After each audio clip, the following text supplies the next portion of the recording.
But the number one, this is what I was getting to. All of that stuff leads up to this. Because none of that matters if you don't do this one part.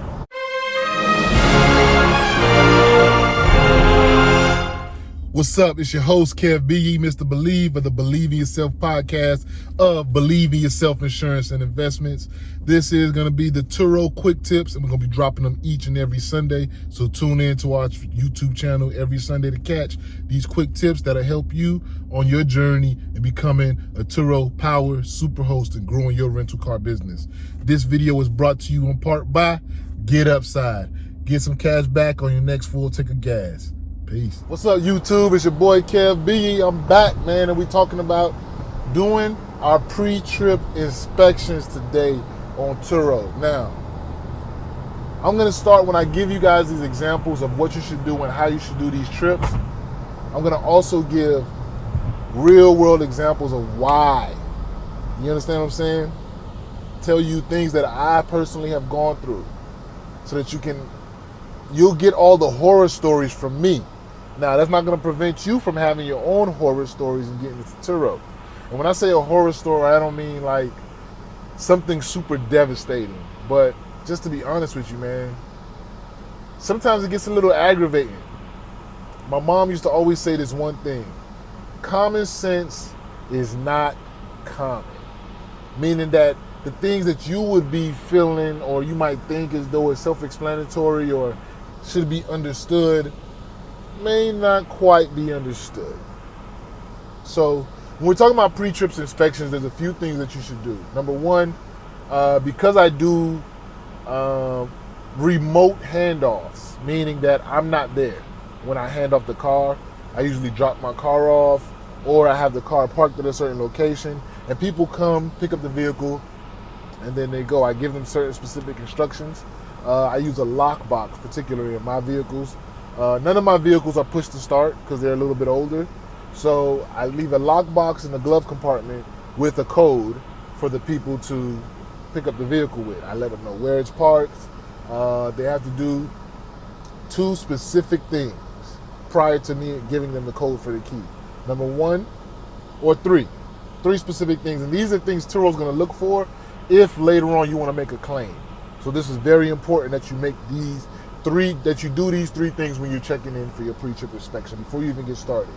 You let your guests know when to get to the vehicle.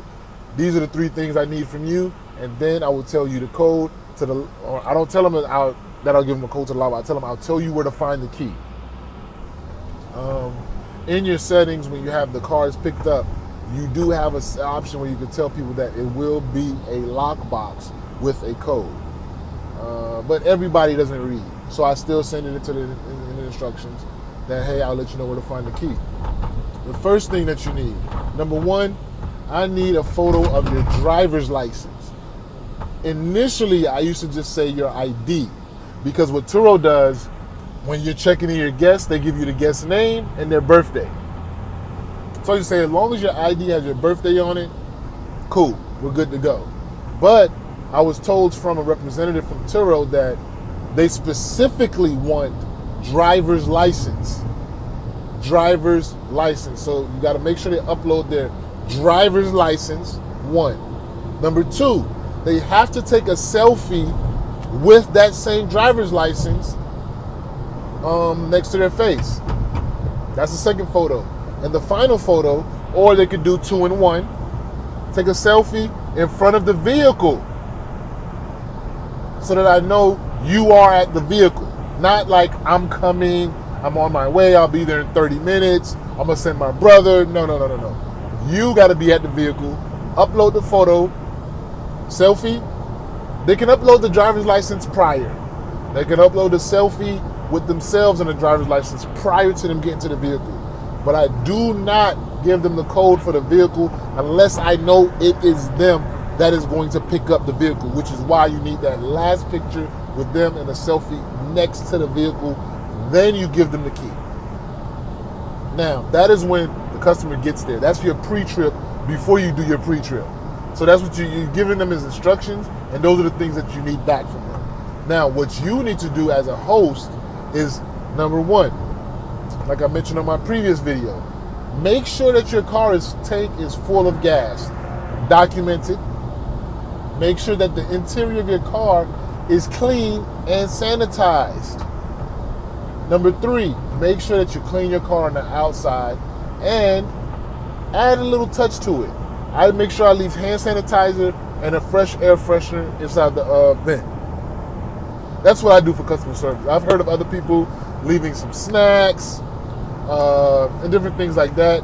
Me, I may start doing that because I live close to a Dollar Tree now, but I don't know. So I don't know if that really helps. I figured a smelling good car, some hand sanitizer, and you can figure the rest out, But maybe I might add a bottle of water. The thing I didn't do that is because, sometimes drinks get hot in the car, snacks, it gets hot in the car. So, and a lot of times I'm dropping my vehicles off. I may not be dropping it off 30 or 40 minutes before they get. I might be dropping it off hours before they get there, Because a lot of times I prep my cars because I know I'm not going to be there. I might be at work or whatever or what have you. That's why I didn't really go towards leaving snacks. But that's something that you could also do to prep your car. But the number one, this is what I was getting to. All of that stuff leads up to this. Because none of that matters if you don't do this one part. Make sure that you take multiple, be damn near belligerent or whatever they call it, be crazy about it, photos. You want to take a photo of every inch of your car if possible. Not if possible, as many photos as possible.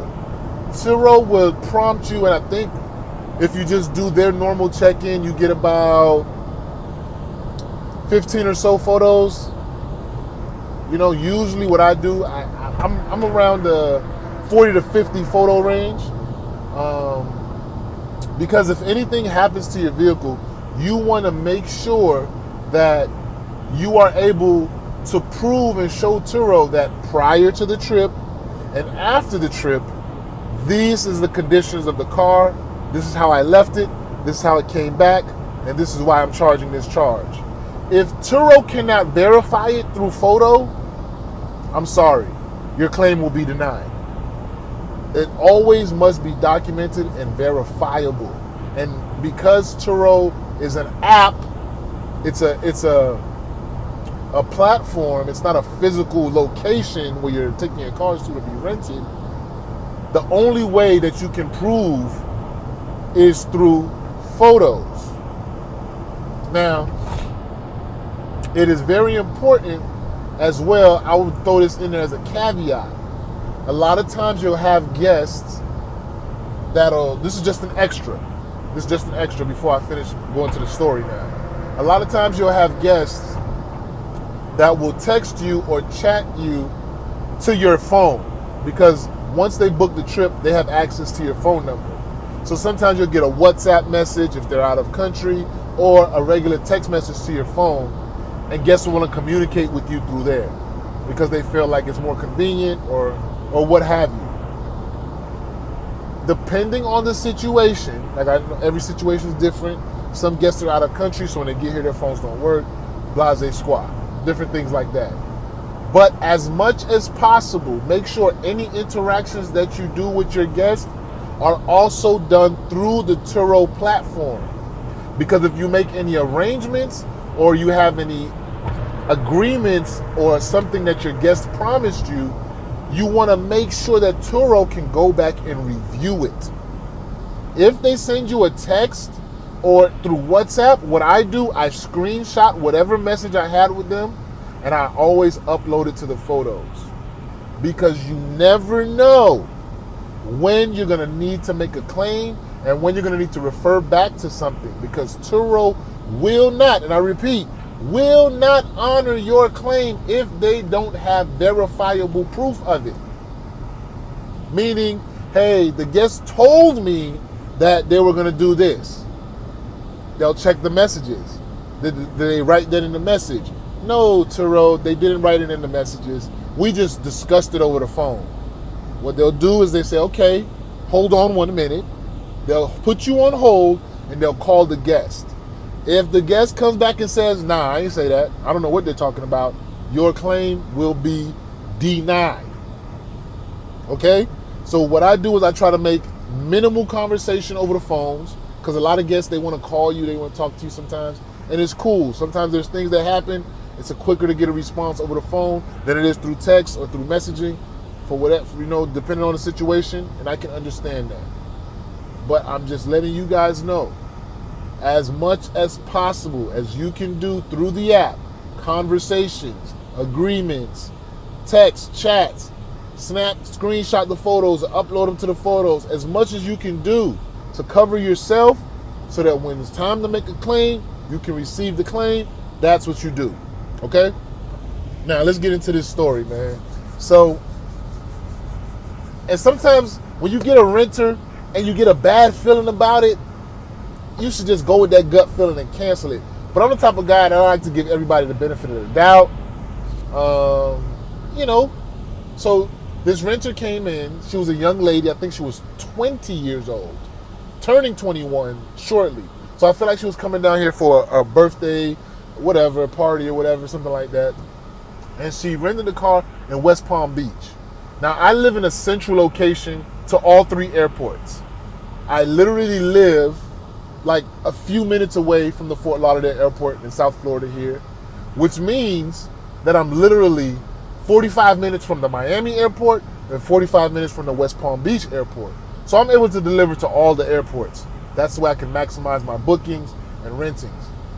When I do an airport delivery, I charge $120. I can do a video about that, why, to explain it, the charges. We can go more depth in that. If you want a video about that, leave a comment in the comment section and we'll get that out. So she booked it for West Palm Beach. And I think it was like a weekend trip, probably from like a Thursday to like a Monday, Friday to something around the Friday to Monday, something around around those times, around that parameters, a weekend trip. So at first, I got a little leery about it. I was like, okay, no problem. I don't get a lot of bookings to West Palm Beach, but I'll do it this time, So I take the car up there to West Palm Beach. I do my pre-trip. I send her all of the instructions.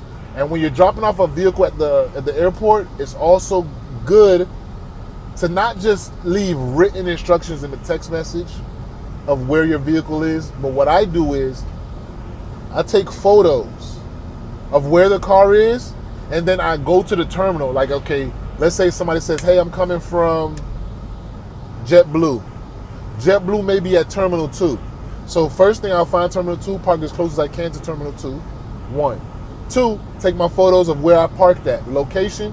Then 3, I will go to the terminal, walk to the terminal to where they're probably going to come out from baggage claim, and take photos of the door that they walk out of. I'll take photos of where they would cross the street. I take a photo of where they would enter the parking garage. I'll take a photo of the elevator they're going to get on. And as I take the photos, I will also write in the instructions. You're going to go through this door. When you leave this baggage claim, you'll go through here. You're going to walk through here. You're going to walk here. Once you get here, you're going to make a left. Then you're going to go up the stairs or up the elevator to make a right. It's going to be down this aisle. I type I'm very, very detailed with those instructions. Because the last thing you want is to have a guest wandering around the airport and can't find your car. You're going to get a 1-star at that point. They're going to be so frustrated. That's the last thing I would be frustrated. So my photos and everything I do is detailed to the T. So I did all that. She finds the car, she books the car, good. Now it's time to return the trip. Not only is the kicker. So another tip I'll give you, make sure that for all of your vehicles, you have a spare key. So for this particular vehicle that I had rented that day, I had a key and a spare key that unlocked the door, but it didn't start the ignition. I was being cheap. To be honest with you, I didn't know that it mattered when I made the spare key until I got home and I tested it out and I realized, there's a chip. But it's neither here nor there. So she loses the key. But thank God, luckily, I was able to help her out. I had to send her a copy of the TURO agreement, and she was able to get to a dealership and get a spare key made. That was the first time that happened to me, so I was a little bit anxious about that. Like, yo, you lost the key. How am I going to get another key? Blah, blah, blah, blah. But through TURO communication, I walked her through it. You know, I looked it up for myself. Okay, there's a dealership here. There's also a locksmith. And we communicated. We talked about it, and I was able to get them to the location to where they had to get the key. Of course, they had to pay for it for themselves because they lost the key. Now, had they not found the key and I had to go up there and get it and do all that stuff, that would have been a charge on them. So always have a spare key, and because keys get lost. I think I've had about 3 people lose keys. She was the first. So next, now it's time for the return the vehicle. And I always leave in my instructions, when you return the vehicle, please take a photos of where you return it and leave detailed instructions so I can find the vehicle. She took a photo, but she didn't leave me any instructions of where I can find the car. So you know what happens, right?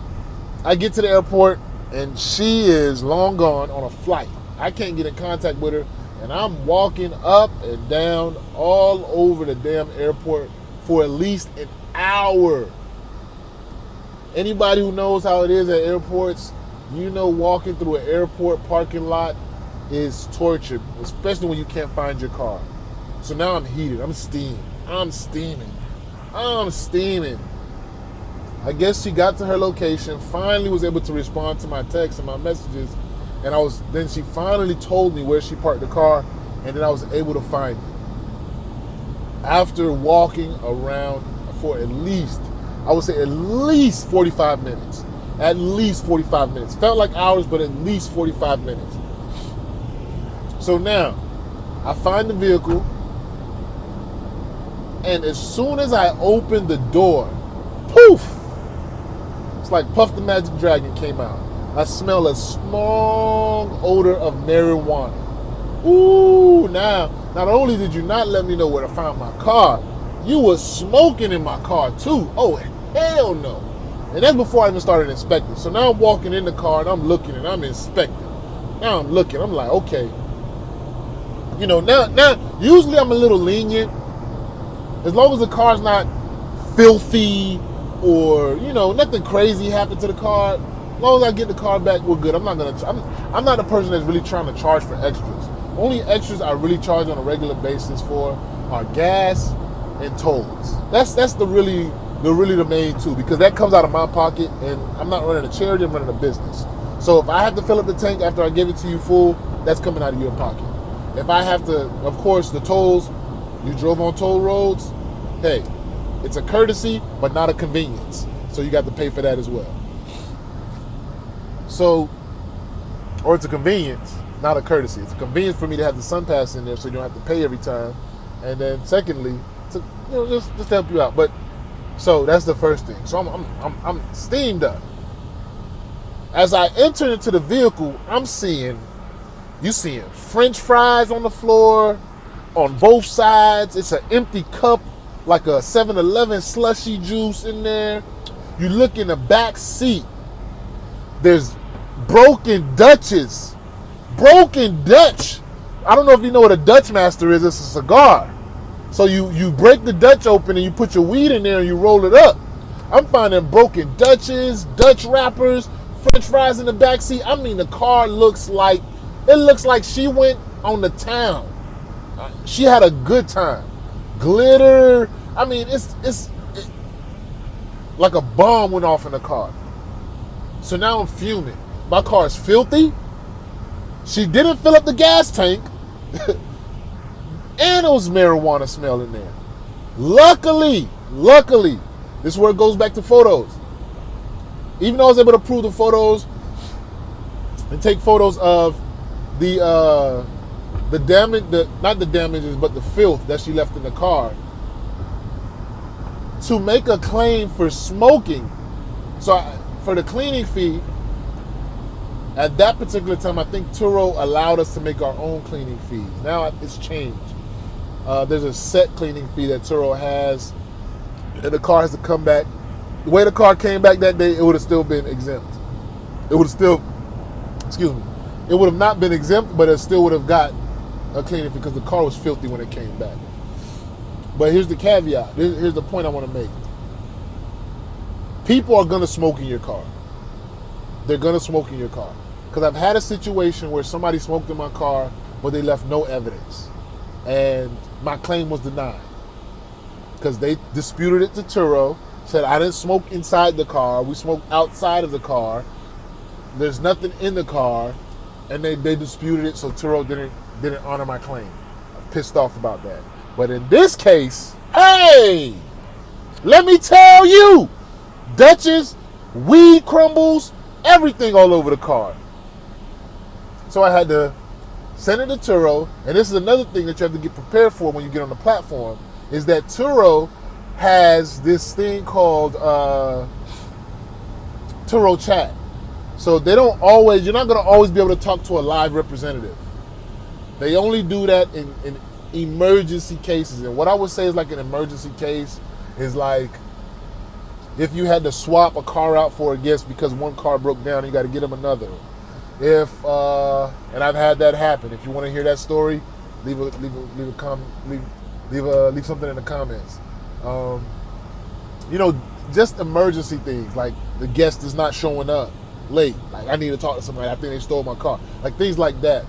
You can get somebody on the phone. But for this issue, after the trip is done, you got your car, and it's a checkout issue, you're pretty much, everything else you're going to be chatting with TURO. So I'm chatting, trying to go back and forth with them, show them the photos, and I almost felt like they weren't going to approve it because they had to go review the photos, and they take their time. It's like taking minutes.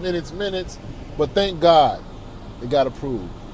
So I was approved for the cleaning, which I think at the time was $250 on top of the trip.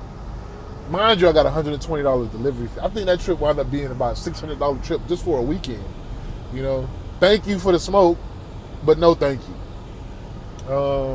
So yeah, man, that was just one of my horror stories of having a TURO car, renting my car out on TURO. And if I had not taken proper photos before and after, documented everything that happened, the conversations that we had about the lost key, TURO saw everything, and they just gave me all the money I requested back for the cleaning, for the gas, and for the smoking. So it's very important that you do your part to make sure that, because remember, you're running a business, not a charity. Now, if you're just doing this as a charity, cool. Give people everything you want and don't make any money. But for those of us out here who are running a business, we're in the business of making money. So if you like this video, man, and you like my stories, hey, hit a like and subscribe as well. Because my goal with this is to start having live streams so that we can have real dialogue and I can answer you guys' questions in real time. Like bring you up on the panel, let's talk about it. What do you need to know about TURO? Let's discuss. And then we can go on from there. Outside of that, man, thank you guys for tuning in. Make sure you go to the link in the bio at the bottom and get some cash back on your first full tank of gas. Peace.